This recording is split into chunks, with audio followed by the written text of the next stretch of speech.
ఇక వీళ్ళిద్దరు ఒప్పందం బెయిల్ కోసం అయితే నిన్నటికి నిన్న మేడ్చల్ ఎమ్మెల్యే స్పష్టంగా చెప్పిండు, మేము బీజేపీ గెలిపిస్తాం, బీజేపీ గెలుస్తుంది మల్కాజ్గిరిలో అని. ఇంకా కూడా కేటీఆర్కు మరి సోయి ఉందా లేదా ఇవాళ మాట్లాడుకుంటా అసలు అప్పటికప్పుడు ఉన్న పలంగా నిజంగానే బీజేపీతో వీళ్ళకి వైరం ఉంటే మల్లారెడ్డిని పార్టీలకు వెళ్ళి సస్పెండ్ చేయాలి. బహిరంగంగా ప్రజల ముందు బీజేపీ అభ్యర్థిని అలై బలై చేసుకొని ఆయనే గెలుస్తాడని ఆయనకు సహకరిస్తుంటే ఆయన అసెంబ్లీ నియోజకవర్గం ఉన్న ప్రాంతంలో మేడ్చల్ ఎమ్మెల్యే మీద చర్యలు తీసుకోకపోను ఈరోజు కేటీఆర్ సమర్థించడం దేనికి సూచన?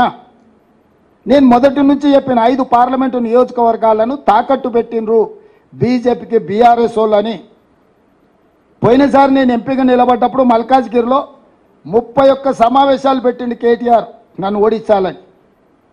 ఇలా ఇప్పటి వరకు ఒక్కటి పెట్టిండు, కార్యకర్తల సమావేశం అని చెప్పి పెట్టి ఆర్ఎల్ఆర్ను పిలిచి నీకు పైసలు ఇచ్చేది లేదు, నీకు ఏమైనా ఆస్తి ఉంటే అమ్ముకో అని చెప్పిండు.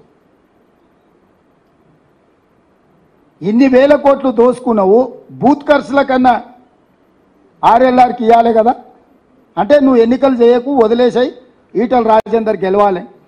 ఎక్కడన్నా ఈ మొత్తం ఎన్నికల పర్యటన మొదలైనాక ఈటల రాజేందర్కు వ్యతిరేకంగా ఎక్కడైనా కేటీఆర్ మాట్లాడిండా? కేటీఆర్ కేసీఆర్కు వ్యతిరేకంగా ఈటల రాజేందర్ ఎక్కడైనా మాట్లాడిండా? నిన్న నా మీద సవాల్ విసురుతున్నాడు, నువ్వు భూములు అమ్మకుంటా రైతులకు రుణమాఫీ చేయని. భూములను అమ్మకుంటా రుణమాఫీ చేయి, బుక్కెడు బో పెట్టకుండా పిల్లల్ని ఆంబోతులాక తయారు చేయి.